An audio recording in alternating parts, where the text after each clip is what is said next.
All right, y'all. I want to talk looking at 3-9 about quadratic regression. Okay, this is something that is done in the calculator. Okay, remember we've been talking about quadratic functions for the last couple of lessons. Okay, quadratic functions. We remember the shape that they make is that curved shape called a parabola. Okay, let me pull up just a basic example. Y equals x squared. It makes the parabola, and there are some things that we talked about with the parabola. Okay, we talked about finding the vertex. We talked about finding the y-intercept before. Um, Later on in the 6 weeks, here probably in our next lesson, we're going to talk about finding x-intercepts and what that means. Okay, but the thing that we really have to remember is that this is a function. Okay, and this entire blue line right here is made up of a whole bunch of individual points that have, and all of those points have an x value and a y value. Okay, and the y and you can find the x and y value when you plug in different numbers for x and see what it gives you for y. You could find points that were on that graph. Now, what we're going to do today is we're going to start. You can look at the back page has all of the questions. Okay, now all the questions are roughly the same setup. Okay, all of these points are on a parabola. Okay, and the question is asking, what is the quadratic equation? Okay, what is the quadratic function that makes that parabola? That's the question. And so what we're going to do is we're going to enter data points into the calculator and then find the regression equation, find the equation that fits those data points. Okay, so when we follow all these steps, we're going to hit stat edit. Okay, that's where a lot of this is going to be dealt with. Y'all may remember this from back in Algebra 1, doing stuff like this with linear functions and maybe a little bit with quadratic functions also, but mostly with linear. Okay, we're going to follow a lot of those same kind of steps. And then when we get to the end, this last part is very important. Step number 3 right here down at the bottom, very important because the calculator doesn't actually give you the equation. The calculator gives you, as a result, as the output, it gives you A equals a number, B equals a number, and C equals a number. Okay, A, B, and C in your answer is the same A, B, and C that we talked about in the previous lesson. Okay, it's the same. It's the coefficient of x squared, the coefficient of x, and the constant number at the end. Your final answer should look like an equation that looks like this: y equals ax squared plus bx plus c. Your final answer is not a equals a number, b equals a number, c equals a number. Okay, just make sure that your answer is the actual equation itself. Now, let's talk about how to do this. Okay, look at your example problem number 1. We have a list of points that are on this parabola. Okay, we're going to go to stat edit. Okay, that's the page that I'm already on. I'll hit stat, this button right here, and then edit is the very first option.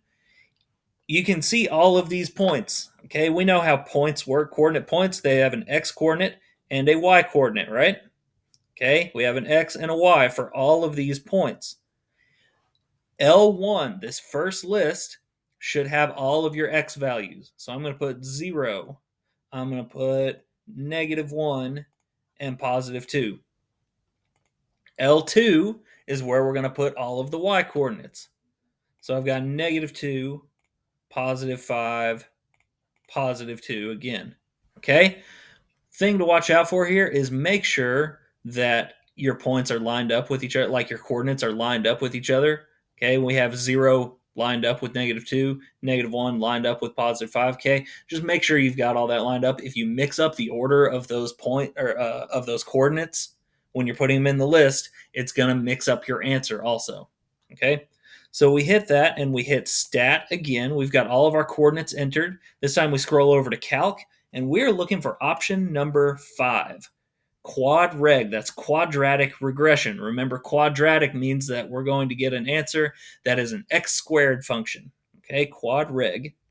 We hit that. On this page right here, you do not change a single thing. Okay, the only buttons you even push right here would be the arrows scrolling up and down, or you can just click enter all the way through and hit calculate. Okay, the output that it gives you, like I said a minute ago, is A equals a number, B equals a number, C equals a number. That is not your final answer. Your final answer is to take those things and put them into this equation. Y equals 3x squared minus 4x minus 2. That's your answer. All right. Take a look at problem number 2. We're going to do exactly the same thing. We hit stat, edit, that very first thing. We've got 0, we've got -3, and we've got -4 for our x values. For our y values, we've got 8, -4, and 0. All right, check over that, make sure we've got all the right numbers.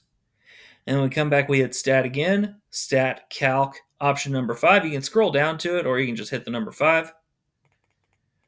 We don't change a single thing on that page. And we come up with our answer. That equation, y equals 2x squared plus 10x plus 8. And that's it. That is the whole entire equation. That is your final answer right there. What is the equation of that parabola in standard form?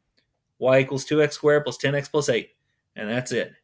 Okay, I want you to take a second, pause the video if you want to. Try number 3 out on your own, and I'll do it on mine. You do it on yours. We'll compare answers after you're done. Pause the video, all right? All right, you can see on the calculator here what I got for, my answers when I plugged in all of those numbers into stat edit. Okay, we just plugged in all those numbers. We hit stat calc 5, bring up that quadratic regression. It gives us a coefficient. We got our A, B, and C all right there. So we ask ourselves a question. Hey, be careful with something like this when you're writing down the equation y equals and your coefficient is 1. Do you actually have to write that down? The answer is of course not. Okay, if it's just 1, you can just write down x squared. Okay, but that middle one, we've got 8x, and that last constant number at the end, plus 1. Okay, there's your answer for that one. Now, problem number 4. Okay, problem number 4, part A, we're going to treat exactly the way we did this. Okay, all of your T's are going to go into L1, all of your H's are going to go into L2. So we hit stat edit, and L1 is just going to be, that regular old 0, 1, 2, 3, 4. That's all we're doing there. 0, 1, 2, 3, 4. Okay, all of those values in the bottom row of the table are going to go right there. 480, 482, 452, 390, and 296. Okay, here's the deal. Okay, you can figure out pretty quick what's going on in this situation, right? However many seconds after jumping off the cliff, this is how high he is from the surface of the water, right? So you would expect, just as time goes on, okay, you're expecting that as this T grows larger, this H, that height, is going to get smaller because it's just more time after going off the edge of the cliff. It's just continuously falling, getting closer to the water. So that distance would get smaller. Okay, look at what we get for our quadratic regression here. Second calc, or stat calc 5. Stat calc 5 gives us -16. Okay, writing our equation ends up being pretty easy. -16x squared plus 18x plus 480. Now, what will Marty's height be after 6 seconds? That's the question. We were just talking about how if this number keeps getting larger, this number down here is going to get smaller, right? So whatever we do, whatever our answer is, we expect it to be a number smaller than 296 feet because more time has passed. He should be closer to the surface of the water, right? So what we're going to do is we're going to plug in the time of 6 seconds into this equation. What this equation is telling us is that the height equals all of this done to the number of seconds. Okay? So really what we're doing right here is we're doing -16 times 6 squared plus 18 times 6 plus 480. Okay, so we clear all that out. And remember that parentheses are your friend. We've talked about that before.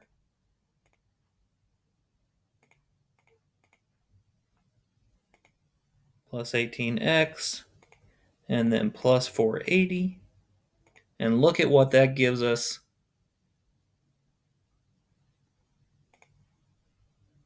Hang on just a second. I think I might have messed something up.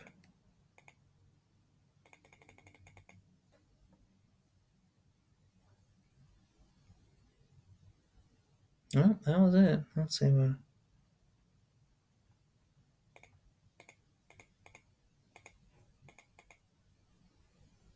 Oh, I see what happened. I input x instead of 6 right there. Let's try that again. 18 times 6. We'll get rid of that. There we go. That's where our answer is going to be. Okay?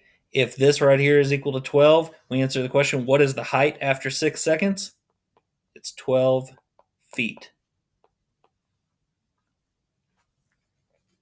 All right, this is saying after 2 seconds, he's 452 feet away, 3 seconds, 390. Okay, he keeps falling at a faster and faster rate. So after 6 seconds, he's only 12 feet away from the water surface now. Okay, that's what we get for that result. So on your homework, most of the problems look just like this, where they give you a list of points. On the last one, it gives you a table of data with a list of x values and a list of y values. Okay, you're going to get some decimal answers on your homework assignment, and that's okay. Okay, that is perfectly okay. All you have to do on part B is take that number. It's going to ask about the population after so many years. Plug in that number of years. Okay, plug in that number of years and see what it gives you as your total population after you substitute it in. Okay, so that's all we've got for this section. We will come back. We'll come back on our next one, talking about some more stuff, talking about some more graphing in the calculator, and it'll be good stuff. All right, that's all we got for today. Y'all have a good one.